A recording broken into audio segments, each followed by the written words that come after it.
Yo, what's going on everybody? My name is Ryan, I'm a CPA, and today we're going to be talking about reducing your taxable income, primarily if you work for somebody as an employee, a W-2 employee. And yeah, this is a fun topic because it's, what a lot of people try to do. But first, I would really appreciate it if you subscribe to my channel and obviously smash the like button if you find this video helpful or any of my other videos helpful. Just be sure to subscribe. If you're new here, check out my other content. I think you'll find some helpful things. And then the other thing is leave me a comment down below and let me know what you think of this video. If you have any questions, if you disagree with things, just let me know, and happy to hold a discussion here. So, how to reduce your taxable income. Today, it's going to be mostly for people who are employed with an employer, who have a W-2 pay, who might see benefits like 401ks and health insurance and stuff. I'm going to be talking about all this stuff and how it works with your taxes. All right, the first obvious one is the 401k or anything like it. There's a 403b. Maybe your employer has a simple IRA plan, but this is just something that is like a retirement plan. So the most common one, the most popular one, obviously is the 401k. And obviously any contributions you make to the 401k plan is deductible from your income.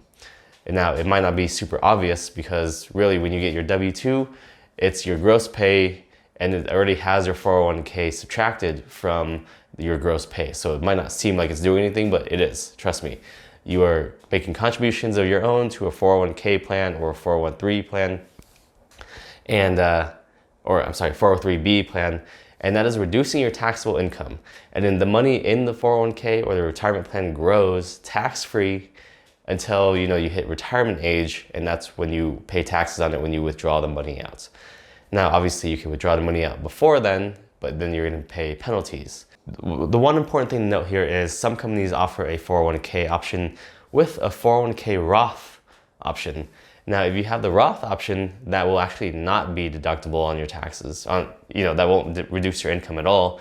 That actually goes into your Roth account as post-tax money, and then it grows tax-free. And then when you withdraw it at the end of the term, when you retire or whatnot, then there are no taxes paid at that time. So I really like the 401k Roth option, mainly because, a regular Roth IRA has such heavy limitations on it, like how much you can contribute. If you make over a certain income threshold, then you can't contribute at all. So, usually when the company has a 401k Roth option, I usually tell my clients to just take that because, especially if the circumstances are right, because, if they're making a lot of money, they're not going to get that option anywhere else. Next common benefit are dependent care benefits, usually offered through like an FSA, which is a flexible spending account. Usually you have up to $2,500 per person to deduct from your pay, but the catch is you have to use it to pay for child dependent care expenses. So that means if you're married, then you can deduct up to $5,000 per married couple. And again, you have to report your child dependent care expenses on your tax return so that you basically prove to the Iras that you use that money to pay for childcare. Now, if you took the deduction through your paycheck and you did not pay for childcare, then you should be claiming that deduction back as income on your tax return. So that's how that works. If you have that option at your company, you take the deduction, make sure you pay childcare. Now, if for whatever reason you are married and you and your spouse both have the option to do that, and let's say you both want to do that for some reason, be sure to only take, the $2,500 each, for each spouse. If you both take the $5,000, then eventually you're gonna have to pay that back. You're gonna have to claim it as income on your taxes for one of the spouses, even if you use all of it to pay for childcare, because you are limited to just $5,000 per couple or $2,500 per person. Insurance, health insurance, vision, dental. If your company offers this to you as an employee as a benefit, then you should probably take it if you need health insurance. So there are two things that happen here. One is the company might offer it to you, but you have to pay for some or all of it. You know, maybe the company gets a reduced rates compared to what you would get in the marketplace. So if you have to pay for any portion of it, that gets reduced from your gross pay and actually reduces your taxable income. That means that health insurance through your company is paid with pre-tax money, which is pretty good, okay? And if you're getting health insurance for cheaper than you would in the marketplace, that's also good. Now, if the company happens to pay for everything for you, then that money actually does not become taxable to you. You know, the insurance pays, or the company pays for all your health insurance premiums.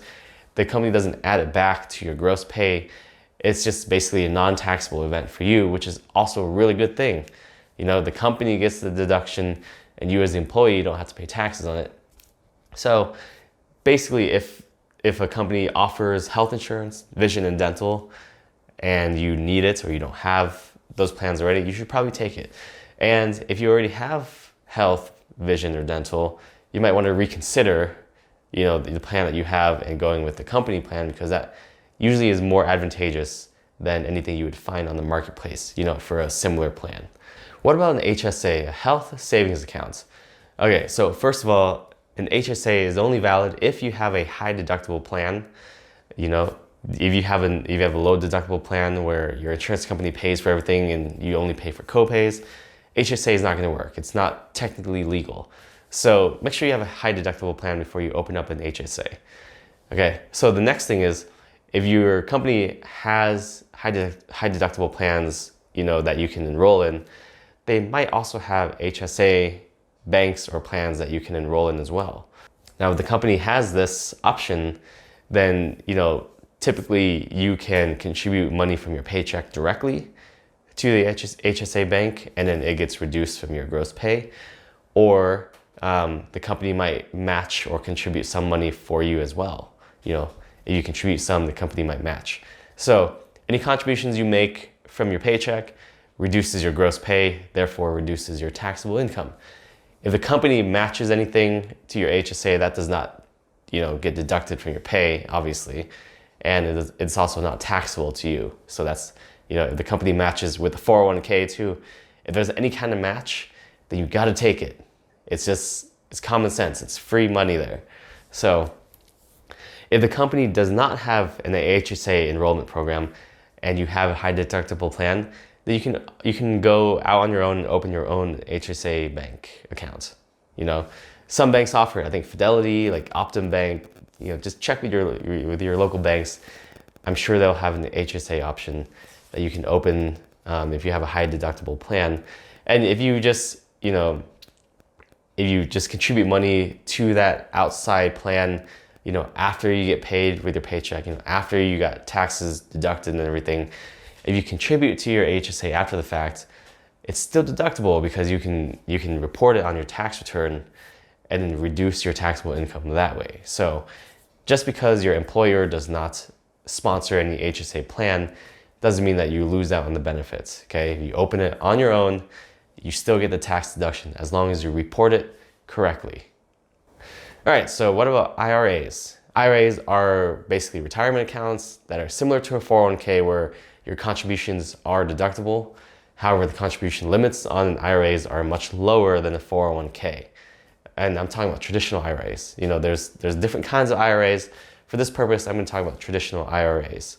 So if your employer does not have any kind of retirement plan, like a 401k or anything, then you want to reduce your taxable income, then you probably would want to open an IRA so you can, one, contribute to your retirement, and two, your contributions are tax deductible. So you will then, you know, reduce your income, pay lower taxes, all that good stuff. Obviously, with IRAs, there's a Roth option. Same thing with the Roth 401k. The Roth IRA contributions are not deductible now, but they're also not taxable later on when you go and withdraw them.